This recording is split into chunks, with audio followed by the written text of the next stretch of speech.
दोस्तों जय माता दी। स्वागत है हमारे चैनल पर। आइए सुनते हैं मुंशी प्रेमचंद की कहानी है बासी भात में। खुदा का साझा। शाम को जब दीनानाथ घर आकर गौरी से कहा कि मुझे एक कार्यालय में 50 रुपये की नौकरी मिल गई है, तो गौरी खिल उठी। देवताओं में उसकी आस्था और भी दृढ़ हो गई। इधर 1 साल से बुरा हाल था, न कोई रोजी न रोजगार। घर में जो थोड़े बहुत गहने थे वह भी बिक चुके थे। मकान का किराया सिर पर चढ़ा हुआ था। जिन मित्रों से कर्ज मिल सकता था सबसे ले चुके थे। साल भर का बच्चा दूध के लिए बिलख रहा था। एक वक्त का भोजन मिलता तो दूसरे जून की चिंता होती थी। तकाजों वाले के डर से बेचारे दीनानाथ को घर से बाहर निकलना मुश्किल था। घर से निकले नहीं कि चारों ओर से चिताड़ मच जाती थी। वाह बाबूजी वाह, 2 दिन का वादा करके ले गए और आज 2 महीने से अपनी सूरत तक नहीं दिखाई। भाई साहब, ये तो अच्छी बात नहीं है। आपको अपनी जरूरत का ख्याल है, मगर दूसरों की जरूरत के बारे में जरा भी ख्याल नहीं आता। किसी ने सही कहा है, दुश्मन को चाहे कर्ज दे दो मगर दोस्त को कभी न दो। दीनानाथ को ये वाक्य तीरों से लगते थे और उसका जी चाहता था कि जीवन का अंत कर डाले, मगर बेजबान स्त्री और अबोध बच्चे का मुंह देखकर कलेजा थाम के रह जाते थे। आज भगवान ने उस पर दया की और संकट के दिन कट गए। गौरी ने प्रसन्नमुख होकर कहा, मैं कहती थी कि नहीं, ईश्वर सबकी सुधि लेते हैं और कभी न कभी हमारी भी सुधि लेंगे, मगर तुमको विश्वास ही न आया था।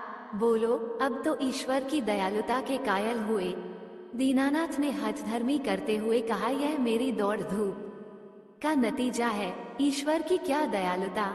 ईश्वर को तो तब जानता जब कहीं से छप्पर फाड़कर भेज देते, लेकिन मुंह से चाहे कुछ कहे, ईश्वर के प्रति उसके मन में श्रद्धा उदय हो गई थी। दीनानाथ का स्वामी बड़ा ही रूखा आदमी था और काम में बड़ा चुस्त था। उसकी उम्र 50 के लगभग थी और उसका स्वास्थ्य भी अच्छा न था।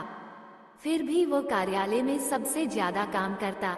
मजाल न थी कि कोई आदमी 1 मिनट की भी देर करे या 1 मिनट भी समय के पहले चला जाए। बीच में 15 मिनट की छुट्टी मिलती थी, उसमें जिसका जी चाहे पान खा ले या सिगरेट पी ले या जलपान कर ले। इसके अलावा 1 मिनट का अवकाश न मिलता था। वेतन पहली तारीख को मिल जाता था। उत्सवों में भी दफ्तर बंद रहता था और नियत समय के बाद कभी काम न लिया जाता था। सभी कर्मचारियों को बोनस मिलता था और प्रोविडेंट फंड की भी सुविधा थी। फिर भी कोई आदमी खुश न था। काम या समय की पाबंदी की किसी को शिकायत न थी। शिकायत थी केवल स्वामी के शुष्क व्यवहार की। कितना ही जी लगाकर काम करो, कितना ही प्राण दे दो, पर उसके बदले धन्यवाद का एक शब्द भी न मिलता था। कर्मचारियों में और कोई संतुष्ट हो या न हो, दीनानाथ को स्वामी से कोई शिकायत न थी। वह घुड़कियां और फटकार पाकर भी शायद उतने ही परिश्रम से काम करता था। साल भर में उसने कर्ज चुका दिए और कुछ संचय भी कर लिया। वो उन लोगों में था जो थोड़े में भी संतुष्ट रह सकते हैं अगर नियमित रूप से मिलता जाए। 1 रुपया भी किसी खास काम में खर्च करना पड़ता तो दंपति में घंटों सलाह होती और बड़े झांव झांव के बाद कहीं मंजूरी मिलती थी। बिल गौरी की तरफ से पेश होता तो दीनानाथ विरोध में खड़ा होता। दीनानाथ की तरफ से पेश होता तो गौरी उसकी कड़ी आलोचना करती। बिल को पास करा लेना प्रस्तावक की जोरदार वकालत पर मुनहसर था। सर्टिफाई करने वाली कोई तीसरी शक्ति वहां न थी और दीनानाथ अब पक्का आस्तिक हो गया था। ईश्वर की दया या न्याय में अब उसे कोई शंका न थी। नित्य संध्या करता और नियमित रूप से गीता का पाठ करता। एक दिन उसके एक नास्तिक मित्र ने जब ईश्वर की निंदा की तो उसने कहा, भाई, इसका तो आज तक निश्चय नहीं हो सका ईश्वर है या नहीं। दोनों पक्षों के पास इस बात की सी दलीलें मौजूद हैं, लेकिन मेरे विचार में नास्तिक रहने से आस्तिक रहना कहीं अच्छा है। अगर ईश्वर की सत्ता है तब तो नास्तिकों को नरक के सिवा कहीं ठिकाना नहीं। आस्तिक के दोनों हाथों में लड्डू है। ईश्वर है तो पूछना ही क्या, नहीं है तब भी क्या बिगड़ता है। 2-4 मिनट का समय ही तो जाता है। नास्तिक मित्र इस दो रूखी बात पर मुंह बिचकाकर चल दिए। एक दिन जब दीनानाथ शाम को दफ्तर से चलने लगा तो स्वामी ने उसे अपने कमरे में बुला भेजा और बड़ी खातिर से उसे कुर्सी पर बैठाकर बोला, तुम्हें यहाँ काम करते कितने दिन हुए? साल भर तो हुआ ही होगा। दीनानाथ ने नम्रता से कहा, जी हाँ, 13वां महीना चल रहा है। आराम से बैठो। इस वक्त घर जाकर जलपान करते हो? जी नहीं, मैं जलपान का आदी नहीं। पानवान तो खाते ही होगे। जवान आदमी होकर अभी से इतना संयम। ये कहकर उसने घंटी बजाई और अर्दली से पान और कुछ मिठाइयाँ लाने को कहा। दीनानाथ को शंका हो रही थी, आज इतनी खातिरदारी क्यों हो रही है? कहाँ तो सलाम भी नहीं लेते थे, कहाँ आज मिठाई और पान सभी कुछ मंगाया जा रहा है। मालूम होता है मेरे काम से खुश हो गए हैं। इस ख्याल से उसे कुछ आत्मविश्वास हुआ और ईश्वर की याद आ गई। अवश्य परमात्मा सर्वदर्शी और न्यायकारी है, नहीं तो मुझे कौन पूछता। अर्दली मिठाई और पान लाया। दीनानाथ आग्रह से विवश होकर मिठाई खाने लगा। स्वामी ने मुस्कराते हुए कहा, तुमने मुझे बहुत रूखा पाया होगा। बात यह है कि हमारे यहाँ अभी तक लोगों को अपनी जिम्मेदारी का इतना कम ज्ञान है कि अफसर जरा भी नर्म पड़ जाए तो लोग उसकी शराफत का अनुचित लाभ उठाने लगते हैं और काम खराब होने लगता है। कुछ ऐसे भाग्यशाली हैं जो नौकरों से हेल मेल भी रखते हैं, उनसे हंसते बोलते भी हैं, फिर भी नौकर नहीं बिगड़ते, बल्कि और भी दिल लगाकर काम करते हैं। मुझमें वो कला नहीं है, इसलिए मैं अपने आदमियों से कुछ अलग अलग रहना ही अच्छा समझता हूँ। और अब तक मुझे इस नीति से कोई हानि भी नहीं हुई, लेकिन मैं आदमियों का रंग ढंग देखता रहता हूँ और सबको परखता रहा हूँ। मैंने तुम्हारे विषय में जो मत स्थिर किया है वो ये है कि तुम वफादार हो और मैं तुम्हारे ऊपर विश्वास कर सकता हूँ, इसलिए मैं तुम्हें ज्यादा जिम्मेदारी का काम देना चाहता हूँ। जहाँ तुम्हें खुद बहुत कम काम करना पड़ेगा, केवल निगरानी करनी पड़ेगी। तुम्हारे वेतन में 50 रुपये की और तरक्की हो जाएगी। मुझे विश्वास है तुमने अब तक जितनी तनदेही से काम किया है उससे भी ज्यादा तनदेही से आगे करोगे। दीनानाथ की आंखों में आंसू भर आए और कंठ की मिठाई कुछ नमकीन हो गई। जी में आया। स्वामी के चरणों पर सिर रख दे और कहे, आपकी सेवा के लिए मेरी जान हाजिर है। आपने मेरा जो सम्मान बढ़ाया है मैं उसे निभाने में कोई कसर न उठा रखूंगा। लेकिन स्वर कांप रहा था और वह केवल कृतज्ञता भरी आंखों से देखकर रह गया। सेठ जी ने एक मोटा सा लेजर निकालते हुए कहा, मैं एक ऐसे काम में तुम्हारी मदद चाहता हूँ जिस पर इस कार्यालय का सारा भविष्य टिका हुआ है। इतने आदमियों में मैंने केवल तुम्ही को विश्वास योग्य समझा है और मुझे आशा है कि तुम मुझे निराश न करोगे। ये पिछले साल का लेजर है और इसमें कुछ ऐसी रकमें दर्ज हो गई हैं जिनके अनुसार कंपनी को कई हजार लाभ होता है। लेकिन तुम जानते हो हम कई महीनों से घाटे पर काम कर रहे हैं। जिस क्लर्क ने ये लेजर लिखा था उसकी लिखावट तुम्हारी लिखावट से बिल्कुल मिलती है। अगर दोनों लिखावटें आमने सामने रख दी जाए तो किसी विशेषज्ञ को भी उनमें भेद अंडस को भाव करना कठिन हो जाएगा। मैं चाहता हूँ तुम लेजर में एक पृष्ठ फिर से लिखकर जोड़ दो और उसी नंबर का पृष्ठ उसमें से निकाल लो। मैंने पृष्ठ का नंबर छपवा लिया है, एक दफ्तरी भी ठीक कर लिया है जो रात भर में लेजर की जिल्दबंदी कर देगा, किसी को पता तक न चलेगा। जरूरत सिर्फ ये है कि तुम अपनी कलम से उस पृष्ठ की नकल कर दो। दीनानाथ ने शंका की, जब उस पृष्ठ की नकल ही करनी है तो उसे निकालने की क्या जरूरत है? सेठ जी हंसे, तो क्या तुम समझते हो उस पृष्ठ की हूबहू नकल करनी होगी? मैं कुछ रकमों में परिवर्तन कर दूंगा। मैं तुम्हें विश्वास दिलाता हूँ कि मैं केवल कार्यालय की भलाई के ख्याल से यह कार्रवाई कर रहा हूँ। अगर यह रद्द-बदल न किया गया तो कार्यालय के 100 आदमियों की जीविका में बाधा पड़ जाएगी। इसमें कुछ सोच विचार करने की जरूरत ही नहीं, केवल आधा घंटे का काम है। तुम बहुत तेज लिखते हो, कठिन समस्या थी, स्पष्ट था कि उससे जाल बनाने को कहा जा रहा है। उसके पास इस रहस्य का पता लगाने का कोई साधन न था कि सेठ जी जो कुछ कह रहे हैं वो स्वार्थवश होकर या कार्यालय की रक्षा के लिए, लेकिन किसी दशा में भी है ये जाल, घोर जाल। क्या वो अपनी आत्मा की हत्या करेगा? नहीं, किसी तरह नहीं। उसने डरते डरते कहा, मुझे आप क्षमा करें, मैं ये काम न कर सकूंगा। सेठ जी ने उसी अविचलित मुस्कान के साथ पूछा, क्यों? इसलिए कि यह सरासर जाल है। जाल किसे कहते हैं? किसी हिसाब में उलटफेर करना जाल है, लेकिन उस उलटफेर से 100 आदमियों की जीविका बनी रहे तो इस दशा में भी वह जाल है। कंपनी की असली हालत कुछ और है, कागजी हालत कुछ और। अगर ये तब्दीली न की गई तो तुरंत कई हजार रुपये नफे के देने पड़ जाएंगे और नतीजा ये होगा कि कंपनी का दिवाला हो जाएगा और सारे आदमियों को घर बैठना पड़ेगा। मैं नहीं चाहता कि थोड़े से मालदार हिस्सेदारों के लिए इतने गरीबों का खून किया जाए। परोपकार के लिए कुछ जाल भी करना पड़े तो वो आत्मा की हत्या नहीं है। दीनानाथ को कोई जवाब न सूझा। अगर सेठ जी का कहना सच है और इस जाल से 100 आदमियों की रोजी बनी रहे तो वास्तव में वह जाल नहीं, कठोर कर्तव्य है। अगर आत्मा की हत्या होती भी हो तो 100 आदमियों की रक्षा के लिए उसकी परवाह न करनी चाहिए, लेकिन नैतिक समाधान हो जाने पर अपनी रक्षा का विचार आया। बोला, लेकिन कहीं मुआमला खुल गया तो मैं मिट जाऊंगा। 14 साल के लिए काले पानी भेज दिया जाऊंगा। सेठ ने जोर से कहा, मारा, अगर मुआमला खुल गया तो तुम न फंसोगे, मैं फंसूंगा। तुम साफ इनकार कर सकते हो, लिखावट तो पकड़ी जाएगी।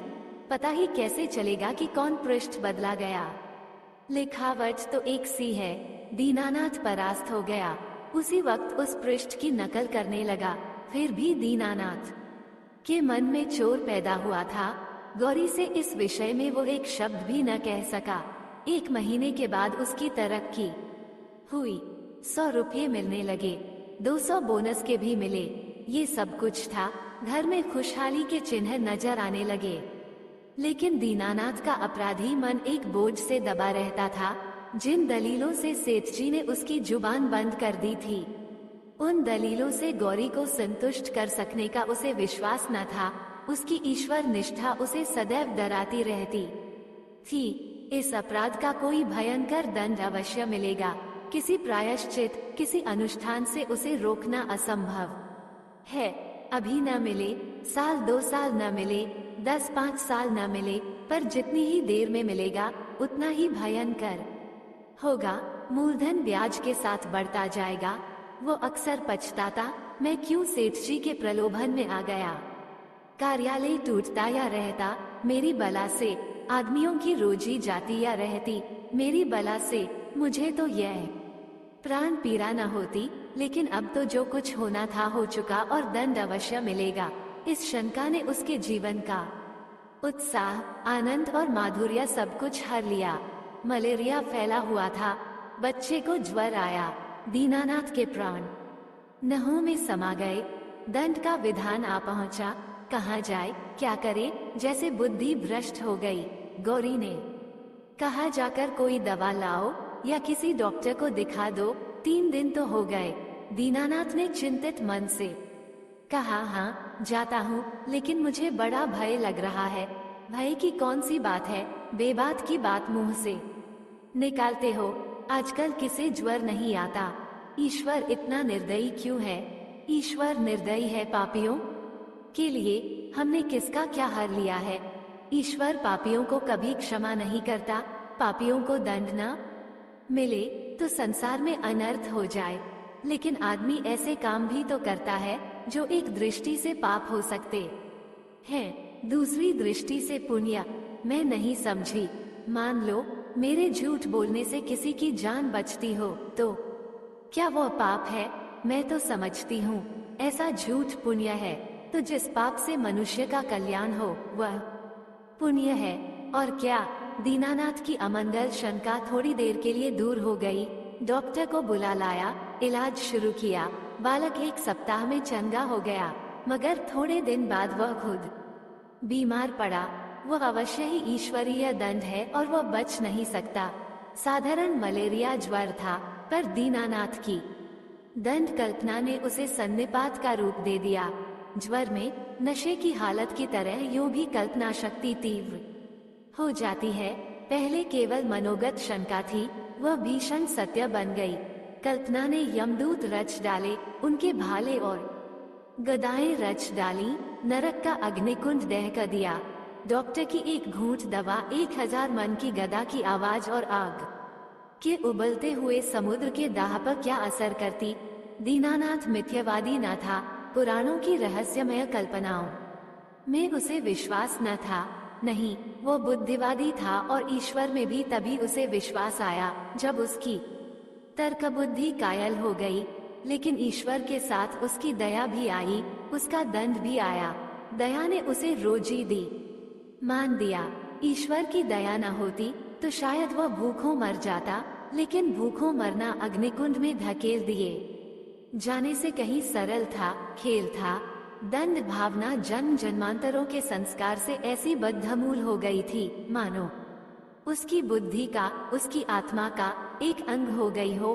उसका तर्कवाद और बुद्धिवाद इन मनवंतरों के जमे हुए संस्कार पर समुद्र की ऊंची लहरों की भांति आता था, पर एक क्षण में उन्हें जलमग्न करके फिर लौट जाता था। और वह पर्वत ज्यों का त्यों अचल खड़ा रह जाता था। जिंदगी बाकी थी, बच गया। ताकत आते ही दफ्तर जाने लगा। एक दिन गौरी बोली, जिन दिनों तुम बीमार थे और एक दिन तुम्हारी हालत बहुत नाजुक हो गई थी, तो मैंने भगवान से कहा था कि यह अच्छे हो जाएंगे तो 50 ब्राह्मणों को भोजन कराऊंगी। दूसरे ही दिन से तुम्हारी हालत सुधारने लगी। ईश्वर ने मेरी विनती सुन ली। उसकी दया न हो जाती तो मुझे कहीं मांगे भीख ना मिलती। आज बाजार से सामान ले आओ तो मनौती पूरी कर दूं। 50 ब्राह्मण निवते जाएंगे तो 100 अवश्य आएंगे। 50 कगले भी समझ लो और मित्रों में 20-25 निकल ही आएंगे। 200 आदमियों का दौल है। मैं सामग्रियों की सूची लिख देती हूँ। दीनानाथ ने माथा सिकोड़कर कहा, तुम समझती हो मैं भगवान की दया से अच्छा हुआ। और कैसे अच्छे हुए?